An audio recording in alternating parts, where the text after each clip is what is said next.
Hey guys, it's me, Annie, and I just wanted to give you a little tour of my studio. I get quite a few questions asking if I can do a quick run around, so I figured that's what I was going to do.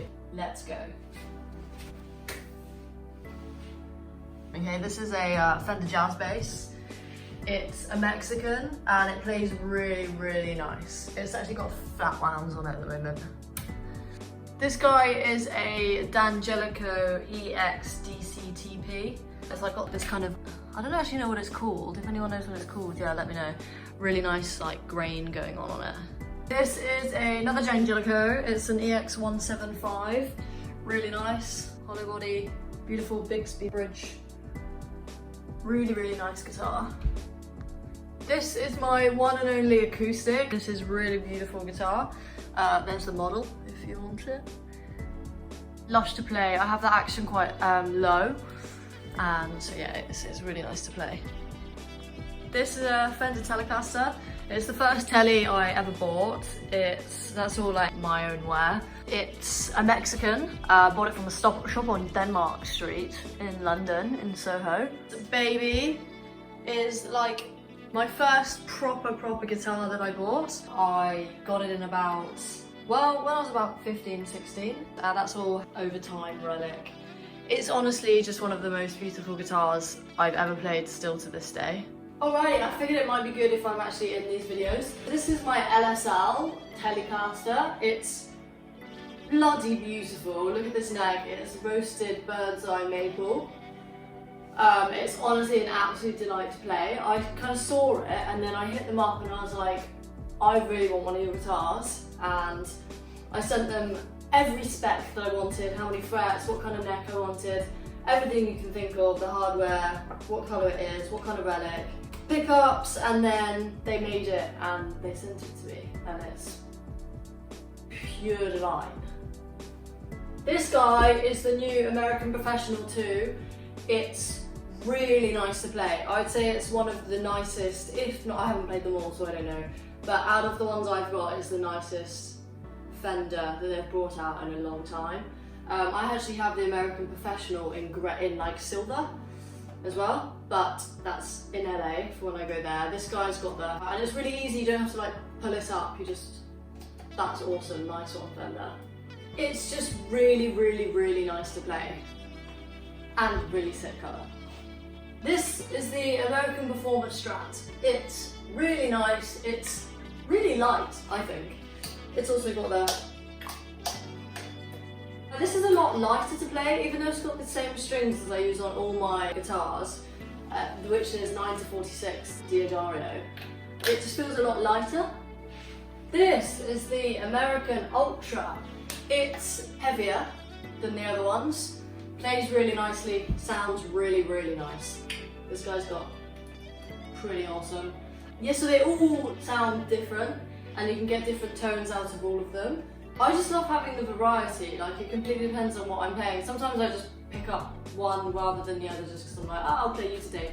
But sometimes it is I want this super, super funky sound. I'll choose what guitar I want to use depending on what I want to play.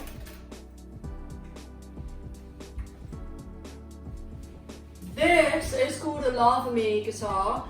It's awesome. Honestly, I was so skeptical about getting it, but it's little and I was going on holiday and I was like, yes, that's awesome. Because you can use it, you can take it as hand luggage, it fits the sizing, well, for most airlines, I think. And it's made of carbon fibre, so the extreme heat or extreme cold is not going to affect it like a normal guitar. It's honestly really nice. It's got built-in delay, built-in reverb, and built-in chorus. You can change all those on here. Charge it by USB-C. Everyone who comes around and plays it is so surprised at how lush it sounds. Last but absolutely not least, is this baby. It's a Gibson ES339. It's such a joy, honestly. It sounds so nice. It's a 2009, I think, custom shop. I bought it in Boston when I was studying at Berkeley for a little bit. I would go to this one shop and just grab this guitar and just play it for hours. And then it was a week before I was leaving, I was like, I need this guitar. And I remember walking it back to where we were staying at our apartment, and it was just like, it was quite a long walk and it ended up getting really heavy, and I always remember that walk, but it's just got such great memories and like such sentimental value to me. And then one day my friend's dog came in, and I was lying on the sofa and the dog knocked it off, and I saw the neck, and you probably can't see, but there's a fix back here. The neck had cracked, so I'm not joking you, I saw it and I just burst into tears. So I take really good care of my things, especially my guitars, and it literally broke my heart. But it got fixed. A really, really, really beautiful guitar. It feels and sounds so different to anything else that I have. Okay, now for the rest of the studio, let's start. Let's start here with my Kemper. This is my Kemper Profiler. I run my guitar through it all the time. To be honest, recently for my tunes I haven't been changing it off this setting, and then I also have it running through an effects channel in Ableton, and so I do tweak that a little bit. Speaker wise, I use the Yamaha HS8s. They're pretty big but not huge. Like, they're a good size. They're all I need for this room. Yeah, this is the interface I use. It's really little actually. I just changed from a bigger one because I just wasn't needing all the inputs. So this is the Scarlett 404 3rd Gen. So it's got one headphone out, monitor out, 2 XLRs in, and then it's got 2 jack ins around the back as well, which I've got my Kemper plugged into, and then it's got 4 outs, of which I'm just using 2 for my main speakers. What the great thing about this is, which is why I downsized, is that it's bus powered, so it's powered by it. Once you've plugged it into the computer and that's on, that's how it's being powered. It doesn't need a mains power, which is super useful for me, especially when I want to like travel around and take it with me. This thing is a 10 input, I believe. USB, so I have all my hard drives plugged into it, I've got the Ableton Push plugged into it, I've got the keyboard plugged into it. Anything else that's MIDI I plug into this, and then that goes straight into my Mac and just powers everything. This is the Arturia Keylab 61.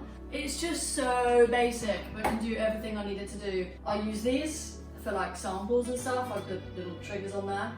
I use these, you can assign to them to whatever you want, like faders or effects, literally any parameters you want, you can assign them. I literally don't even touch this.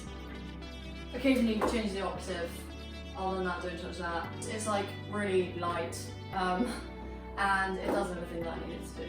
Hello, headphones. I use these, they're Shure Aonic 50s, they're quite big, but they're really, really, really comfy. This is the Ableton Push, and it literally controls my entire Ableton project. This is what I use to control everything I'm doing when I'm playing live. So I can like trigger scenes here. This has already got stuff in, but I can trigger scenes here to like record in once I've got the fixed length loop sorted. I can make the channel record enable. Literally anything I can do on Ableton, I can do this. I've then got stuff that I use. Here's the handy mic. Pretty freaking awesome. It's a Shure SM57. This is the Launchpad Pro. This is the Novation launch key. But when I play live, it's just such a great little keyboard to take around. It's got all my notes on it from when we were playing the Hanny songs. Down here is the SPD. These are my 2 amps. This is a hand built. A guy in the US really kindly built it for me, and it's so nice. My favourite thing ever is my Gibson into this, so nice. And then Fender Deluxe, I mean that's just a classic. It's my go-to for absolutely there it is. For literally absolutely everything. It can do pretty much any tone you want if you have the right pedals. I would recommend that if anyone's looking for an amp that's super versatile. Fuck. Also got this, is a tiny little launch key mini. It's just so ideal for traveling around. I've used it in quite a few like little looping videos. You might find them on YouTube. You can assign all of these, and here's little pads.